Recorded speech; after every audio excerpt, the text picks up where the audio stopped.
Hey, everybody. Welcome into Lettermen Row Live. We're downtown Columbus at the Lettermen Row headquarters, joined by former Ohio State Letterman Jake Stoneburner, who's going to give us some more perspective on everything. Since there's an actual game on Saturday finally, Stoney, I mean, that we feel like we've been talking about off-season and everything else for 6 or 7 years, but we're going to have a game on Saturday. How about that? Yeah. Down at the end, there's Berm. Didn't mean to interrupt Stoney. We'll throw it to him, get his thoughts. First time Berm's been down here with us, so we're going to take. Welcome. I think you can find us in a variety of ways. We're, of course, live at lettermenrow.com, on our Facebook page, YouTube. Wherever you find us, we're going to try and take your questions if you've got them, so post them, especially if you want to hear from Stoney, because he's got a lot more answers about what it's like to actually play than I do. So, Stoney, back to that. There's a game on Saturday. We finally going to have something new to talk about. Yeah, I mean, I feel like the weather's already changed. It's starting to cool down. It's Buckeye football. It's the best time of the year. I think everyone already, like, Saturday's the day. Here we go. Yeah, it's so Stoney did not join us last week, Wednesday or Thursday. We had to get him back in, and there's only one way to start. You did play for Urban Meyer for a season. He's going to miss the first 3 games. There's a suspension. I wonder what it's like from the perspective of a former player and somebody who's been through, coaching transitions and things of that sort. What this might mean, in your opinion, for the first 3 games? Former players sitting there, like, all right, are they going to be okay for those 3 games? How are they going to react? They're ready to go. Only puts a little more chip on their shoulder, like, okay, our main guys, he's here after 3 games. We got to get through these first 3, and then it's go time. And I think that adds a little more dimension to them as a team. I know, obviously their head leader's not going to be there, but he's there because they know towards the end of the season they're going to have him. So I think that gives them a little more motivation. Yeah, there is a guy who is in charge, guys, and that's acting coach Ryan Day. He had his first press conference of training camp. Greg Schiano also spoke, associate head coach, defensive coordinator.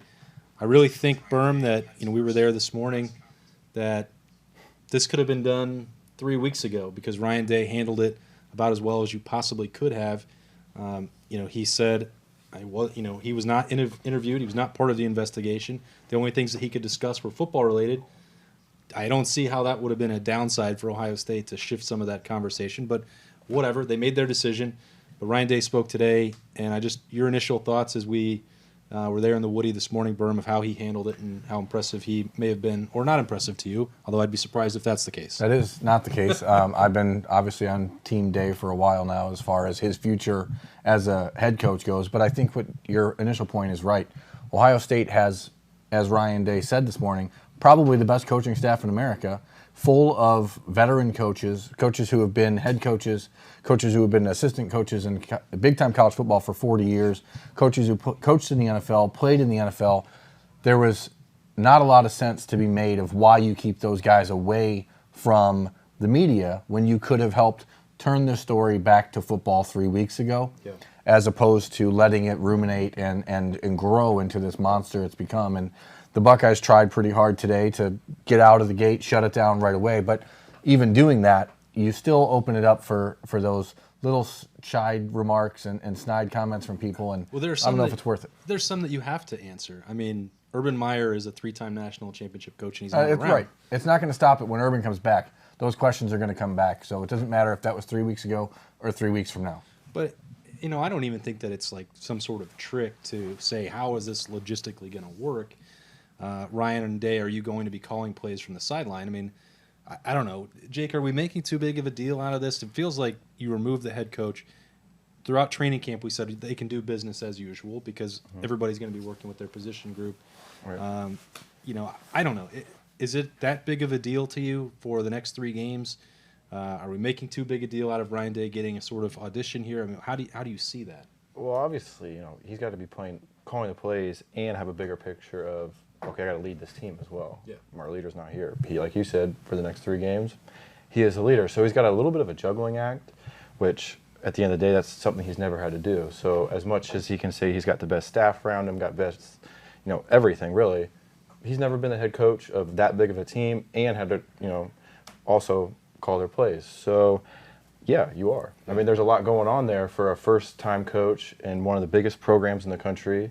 And we got to win these 3 games. And so it's not just, they can't just go out there and play and think, okay, coach is going to call the right plays. This is all going to go well. We're going to win. They got to go compete. And so Yeah, I mean, you're perfectly fine making that type of statement because it is a big deal. He's never done this, and he's got to call the plays. Yeah. So, yeah. For you, Jake, when you played at Ohio State, if you guys would have entered fall camp and not had to deal with the media for 3 weeks, would that have been weird, or would that have helped you? I would have loved that. Or would you guys as players have wanted that to happen, or would it have felt a little bit too foreign? I mean, you guys at some point, and maybe not your senior year because of everything that was going on, but did you guys want that break so that you could actually do something else? As a younger guy coming in, media was sweet. Right. You're like, man, I'm going to be on the news, yada, yada. When you start playing and you're like, I got to worry about camp. I don't care about the story or the wide receiver depth. I got to worry about practice tomorrow. Yeah. So, yeah, but they had a pretty big thing your senior year had such a unique, there's so many parallels. Yeah. For what you guys had to walk into compared to this year. Like, as the upperclassmen, did you guys want everything shut down, or were you saying, well, Jake, think about what happened in the summer. Yeah. I was cool with that. Actually, I don't think I was allowed to get interviewed. Right. We didn't get you till after the first game. Yeah, because we had that little show we had going on, and I wasn't even allowed to be in on the show. I forget what it was for, but so I was. You know what? I kind of took my hand out of that pot. I wasn't even allowed getting interviewed. But sometimes there is that little time period where, like, all right, let's just get to work. We don't want these outside distractions. Like I said, there was a big shadow cast over Ohio State. So the media out, they knew why they were out. So whether you guys were there or not, we were there, they knew what was going on. They knew the questions were coming. So, I don't know. Tough situation. What about just the opportunity to clear your name when it's time, Jake? I mean, your incident was very minor compared to all this. I don't mean to rehash the scholarship situation, but, did you feel at any point like you needed to just, the first time you address it, it's going to be done. You're not going to have to do it again. Then everybody moves on. Have to wait, I would think that would have been frustrating for me. Yeah, because you're just sitting there with something overhanging your head that you're going to have to answer to at some point or confront, and it's just sitting there. You're like, all right, it's like the elephant in the room. Yeah. But you're putting it on delay, so that's never going to feel great. Obviously, mine was a little minor, and I got way more time to confront it. Yeah, 6 years. Thanks, Austin. Right? I'm pretty sure that we talked about this situation is going to have to keep on getting confronted, and especially in 3 weeks when Coach Meyer's back, it's going to be almost all starting back over again because direct access now back to the guy. Yeah. Berm, since you're here, there was a couple key things that were brought up in terms of the recruiting perspective. Ohio State only lost one commitment during this whole turbulent saga throughout August, and that's over the next two classes. You seemed to hint at this for a while that was probably a good outcome for them. Even though Urban Meyer is coming back, they were probably not going to get through unscathed. Yeah, it was impossible to think that they would. You're dealing, again, and what Ryan Day said today over and over was about recruiting is about relationships, and anybody who's ever read anything I've written, I write that all the time. This is about comfort, it's about relationships, and when you're talking about the head coach that recruited you, and in the case of Kane Patterson, the linebacker from Tennessee, when he committed to Ohio State, he was adamant that it was because of Urban Meyer, because of the way he felt about Urban Meyer, the relationship they had. And if there's any sort of chink in that armor, once other coaches get an idea about it, it's pretty easy to drive a wedge in between Meyer and that kid and his family, especially when you're in the South. He's right near Tennessee. He just picked up a big offer from Clemson and Dabo Sweeney, and the way that Dabo go figure, right? preaches certain things. And that guy again. Yeah, right. I wouldn't be surprised if he ended up at one of those two schools. But for a player to be committed for only 6 weeks to Ohio State, clearly this was I need to just back off because I may not have been ready anyway. And what the job that Ryan Day and Greg Schiano and Larry Johnson, all these guys have done in the last 6 weeks has been unbelievable to maintain, not just to maintain, because that's sort of the wrong word, but to almost strengthen the bonds of their recruiting class when there are bullets flying from every other direction to try and weaken it is incredibly impressive. And especially Garrett Wilson, the 5-star wide receiver from Texas, who is in Austin, minutes away from the University of Texas, where there may or may not be an epicenter of this entire episode there.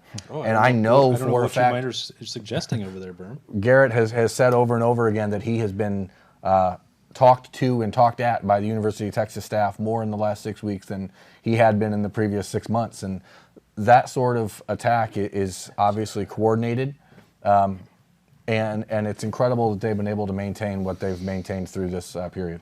Well, the University of Texas was also in the news in Columbus recently because it appears that through our multiple sources confirming that Tom Herman was part of that infamous strip club visit with Zach Smith that may or may not have been an NCAA violation. So it appears that this Texas-Ohio State feud may I not be going know on. which high school head coach was there, and if that coach was going, he was the one paying. That's all I'm saying. Well, that's... We're on Twitter, YouTube, and Facebook. Why don't you ask people? All right, send us questions wherever, Ron. I know that head coach has more money than Zach and Tom at that time did. Okay, well... He must have been near Naples or something around there. Hey, South Florida never stops. Going really deep into it there to this issue that didn't seem to get a lot of play down there in Austin, but certainly was a fact. Our producer, the main man back there, Will, said that you can also throw us some questions on Twitter. No questions. Nobody on wants Twitter. to know anything. That's All right, cool that's because fine, we 'cause I'll don't just- know anything. Because I'll just keep asking Stoney stuff. I know that I referenced before we went on today, Jake, that Ryan Day said that he was expecting all 10 guys to potentially be in the mix in the wide receiver unit. As somebody who wanted the football thrown his way as much as possible, that doesn't seem like that'd be good news. No, because you can only get the ball 10 times in a game, and I feel like that would be a lot. So as a guy out there, you're like, okay, I could maybe see the field for 1 or 2 possessions, and you could be a big-time player. And you're just not going to get a lot of fluid out there, especially with the quarterback. It's changing all the time. I get switching 5, 6 guys out. I get it because sometimes you just don't know, and you have that talented of a pool. But to spread it out to 10, it'll be interesting to see. I mean, yeah, maybe all 10 might play. Yeah. I think they have to stick to 5 to 6 guys who are constantly in. There's even been people, some people have criticized even that amount of rotation over the last couple of years. Were you in that boat as well? Or you seem to be comfortable with that number?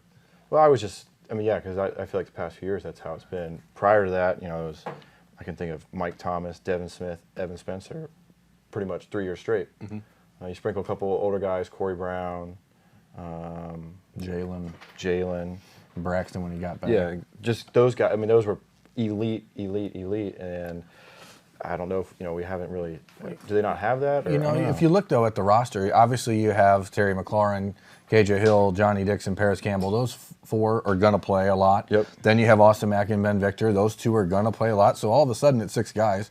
C.J. Saunders has earned his right Go Kaufman to play. That's 7 guys, and that's where it's going to stop. Let's not kid ourselves. I know Chris Olave is going to be really, really good. I know that Cam Babb, when he gets back next year, is going to be really good, but he's obviously not going to play this year. I don't expect LaChristian Smith or Jalen Gill to get a lot of reps this year. Demario McCall, maybe that's 8 guys that get worked in. But the reality is you have 25 played more a game this year where you potentially are throwing the ball because you don't have run JT left, run JT right. I don't think that's actually the case, though, Berm. When you look at...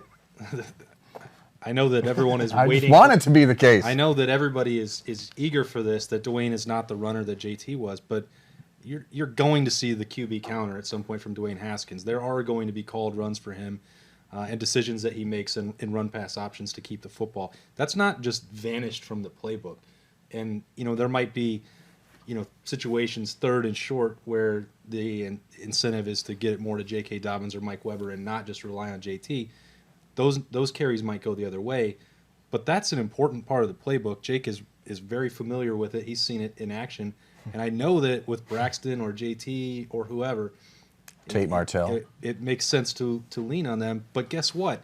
The exact same thing happened when Cardale Jones was out there during the playoff run. If you look at the Wisconsin game and the 2 playoff games, Cardale Jones was running it 14 times a game, I believe. I wrote about it this summer. I think he finished with like 58 carries over 3 games, so maybe that number's not even right. And you remember the plays that he made, bowling over a defender with his size. Mm-hmm. He doesn't have that speed. I hate to throw cold water on this for the receivers, but that's not going anywhere. That's part of the offense. Yeah, I think that's those numbers might be a little skewed just because that was JT's offense, so they kind of kept it going where they know Dwayne might not be that same runner. Right. But I completely agree with you. They're not changing that. They're going to keep on doing it, especially with Tate back there. He can actually run. Not that Dwayne can't, but they can do a little bit more with him. It just adds a whole other dynamic to the game. I can't tell you how many times we'd be middle of the third quarter, like, Braxton, when are you breaking a run, man? Because we keep on calling it, you need to do it. And when you got a quarterback back there, you know that, 3rd and 1, 3rd and 5, 3rd and long, sometimes they're going to be able to scramble to get that. There's just that extra little comfort feeling when some of those plays can be called. You're like, all right, we don't have to rely on anything, just the quarterback making his play. And when you got an elite athlete back there or an elite leader, you're just like, all right, he can do this. It's peculiar because Dwayne, in his limited time last year, probably one of his 2 biggest plays in his playing time was a run. So he obviously showed he can get out of the pocket and move and make defenders worry about him that way. So I think it's short-sighted of Buckeye fans to think that this is going to be some sort of air raid offense all of a sudden, especially when you have 2 of the best running backs in the country in Mike Weber and J.K. Dobbins to go along with that. Those Buckeye wide receivers, those first 6 that are going to play because they're the best run blockers on the team as well. Mm-hmm. All right, we do have one question I see over here. It's from Michael McWilliams. Appreciate it. It says, this USA Today piece about Meyer facing further penalties from the NCAA. Is this legit? The NCAA is not involved in this. I can answer that for you right now. They have no jurisdiction over this. There's, people have brought up the Title IX penalties potentially. That doesn't apply in this case after everything the investigation has found. So I can't speak on the USA Today piece. I'm not familiar with what they reported, but I can sit here pretty comfortably and tell you right now that there aren't NCAA violations coming for Urban Meyer. There are hundreds and hundreds of writers around the country who want there to be something else that's going to come of this. Mm-hmm. I think that's maybe just wishful thinking. People who want to see more, bloodshed, I guess, in this. I'd say it's pretty much done. Besides, one coach comes back and then you're gonna have to deal with it again for a couple days. And the great thing is they'll have a game Saturday and they'll win, and it's like, all right, back to business. Yeah, and the last thing I'd say about that is that if Ohio State felt they were in any continued jeopardy with the NCAA or whoever else might be able to come Powell Police, whatever, if they thought there was any more risk exposure for Urban Meyer after 2 weeks, $500,000, whatever it was, 60,000 emails and 10,000 text messages, if they thought there was any continued risk, this wouldn't be a 3-game suspension. He would just not be the coach at Ohio State. Right, it would be a unknown amount of time or something. Yeah. So, but that's a great question. I mean, we want to make sure that that's all as cleared up as possible. One more that Berm, maybe you can answer. May have missed this, but how do you guys feel about the starters on the offensive line and linebacker? What we found out today, if you may have missed it from the press conference with Ryan Day and Greg Schiano, Michael Jordan will be the center, probably one of the biggest centers that I've ever seen at 6'7". That's a little bit. I mean, we've had about 3 or 4 weeks to prepare for this, maybe, but it's still somewhat surprising to me. He'll be at center. A little bit of uncertainty there at left tackle as Thayer Munford trying to work back maybe through some injuries that we saw at the last open practice. Joshua Alabi, those 2 guys are going to be competing throughout the week. Malcolm Pridgeon at left guard, Demetrius Knox at right guard, and Isaiah Prince there at right tackle. Any of those things jump out to you guys in particular? 6'7" center. It's a lot. Yeah. Especially if Tate Martell does wind up behind him. But sometimes you want to put those veterans at the leading spot. That is a spot that takes command of the O-line. Mm-hmm. Obviously, your left tackle is the glorified, but the center's the leader of that. And so maybe they felt like, all right, we need Michael here. Has worked out pretty well to move guards to center the last couple of years. Yeah, I mean, obviously they did it with Pat Elflein. They did it with Billy Price. They picked Michael Jordan to be center this year because he's had the real game experience, and that's where Brady Taylor, despite maybe being groomed to be the center over the last few years, hasn't been in there really that much in live situations where it mattered. Size-wise, Michael obviously at 6'7", 325 pounds is about the size what Frank Ragnow, who is at Arkansas. It was their center now in the NFL playing guard with the Lions. So, I mean, it's not something that's been never done before, but for Ohio State, he's big, he's athletic. He's developed into a leader on the line along with Isaiah Prince. And I think for me, the one thing today is that Brandon Bowen is not back and ready to go after breaking his leg early last year. I don't think that he's going to be back for much of the season. That's my take on it. I think that's obviously why Malcolm Pridgeon is now in the starting lineup, a guy who they had high hopes for 2 years ago. He hurt his Achilles when he got to campus and hadn't really gotten healthy. Demetrius Knox, who has gone through it all in the last 5 years and has put himself now in a position to maybe make some money this year heading into the NFL. Mm-hmm. And I do think that They probably shouldn't pay him until he does get. Well, yeah, I mean they got to wait till he gets there. But Yeah. I think that obviously starting this season against Oregon State and Rutgers is a good opportunity for Josh Allaby to get some meaningful reps while Thayer Munford works himself back into health. And then I'm still interested to see where young guys fit in, like Josh Myers and Wyatt Davis, and how those guys work themselves into the rotation. And that was Joe Geckler who asked that question. He also wanted to know about the linebackers. Malik Harrison, we've known that was going to be the case basically all year. Malik Harrison's a monster of a human being, and I think people maybe don't know that because he was a 3-star guy who got recruited on the last day of the year, basically. He's a monster, and he's going to be super, super good. Yeah, he seems to still be growing every time we see him. This week, Baron Browning is going to get the start at middle linebacker. Tuff Borland could be available as early as this week. Greg Schiano tried to play that one a little bit close to the vest, said they were trying to hold him back, but it's shocking that they are even considering him an option at this week based on the severity, usually of those Achilles injuries. And then Pete Warner there, another name that has jumped out. I think I was a person that expected Keandre Jones to win that job, but it's going to be Pete Warner on Saturday. Now there's going to be rotation. Justin Hilliard is going to be part of that.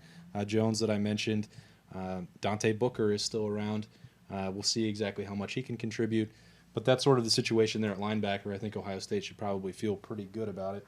And then Joe Wheeler had a question about the backfield. Stoney, I'll throw it to you. Do you think that we will see J.K. Dobbins and Mike Weber together much? And what do you think about pairing those two guys together just from a big picture offensively? Do you like that? Does it hurt the offense? What value do you see to it? Well, depends what you're trying to run. When I had 2 tailbacks when I was there, Zach Bourne was the second tailback. So we weren't the most dynamic, but you could power football all day long because you had Zach Bourne right there. So, but you put 2 elite athletes back there with Dwayne at quarterback, you got yourself a little problem there. I mean, obviously you're not going to roll every offensive set out there like that, but being able to throw JK out there and have him maybe split out and run a route, or vice versa, it just is going to add a little bit more to what the defense has to think about. I can't believe that you would talk so poorly about the athleticism of your former teammate and your current Lettermen row contributor. Well, if we're just comparing him to Are you saying back, he's not as fast as Mike Weber? Ooh, no, he's not. But Zach Bourne, for how big he is, I will give him. He's athletic. Yeah, he still looks like he could go out there and play right now. Oh yeah, he trains like he could play right now too. So. Apparently he's coaching a little high school football now, so it's great to have him around here. Just wasn't in here today to defend himself from this malicious attack from Jake Stoneburner. So Yeah. we'll make sure to send that clip for the next time they're in here together. Oh, I mean, power football. That's what we ran. The old power spread. Carlos Hyde behind Zach Bourne. You can't get better than that for power football. not I mean, bad. we won a lot of games that way. I'm pretty sure Quite we a didn't few. lose it. My Quite a senior few. year of that. I think there's a ring that might verify that too. 12 and Yeah, 12-0 with nowhere to go. I think that was the saying we had. So I haven't heard that one. I like it. yeah, right. I know. All right, so as we said at the top, and just as a reminder for anyone who might have forgot, there is a football game on Saturday. So before we get out of here with this latest edition of Lettermen Row Live, guys, what do we think? I think we can all assume that Ohio State is going to win this game against Oregon State, one of the worst Power 5 teams in the country, if not the worst. So I'm not going to ask you who's going to win on Saturday, but I need to know the margin of victory. Ooh, I'm going to go 35 points, 45-10. 45-10. Yeah, I think so. I think that. Now, that would be a score, I think, that would upset a lot of the Ohio State fan base. That's not enough from the offense. I grew up in a different era. Coach Travis, man, you win the game, good to go. You score 45 points, man, what a day. I guess I forget that, that's the new new standard. Yeah, if you're not above 40, you're not doing well. So, yeah, still 45-10 to me. There we go. That's I think the key number this week is 37.5. Am I right there? Okay, no, so not too far off. I'm personally hurt that you took away my opportunity to say OSU. I wasn't going to let you do that. I knew you were going to do that to me. Why would I let you guarantee a victory? Over Because Oregon OSU State? was going to win. 100%. 100% chance OSU is winning that game. But beyond that, Not up in here. Ohio State is going to win that game 62-3. Ooh. And it's not going to be pretty at all for Oregon State. It's going to be ugly from the jump, and I think that you're going to see a football team with a lot of aggression to take out this week after what they've gone through in the last handful of weeks. Yeah, those are good numbers. So we got one cover, one not cover. 25-10 looks bad. 10 points to Oregon State. That may I think upset you folks. have gone to that Tress school where every opponent deserves so much respect. Like Oregon State doesn't deserve it. Yeah, well, I mean, they're still got football players out there.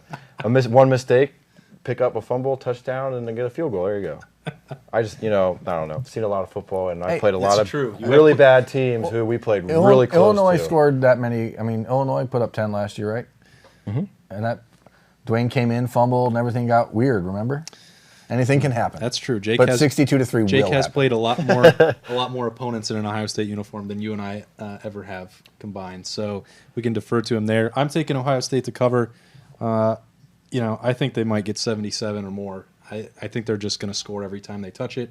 They have a point to prove, and I have a hard time envisioning Oregon State doing much against this Ohio State defense. So maybe there's a lot of freshmen that play in the second half, and that changes things. But to me, I'm seeing a score that gets out of hand. An angry team, reigning Big Ten champions that want to prove that they're more than just Urban Meyer. We'll see. The fun thing is that now we're not just talking about something that's 7 or 8 months down the road.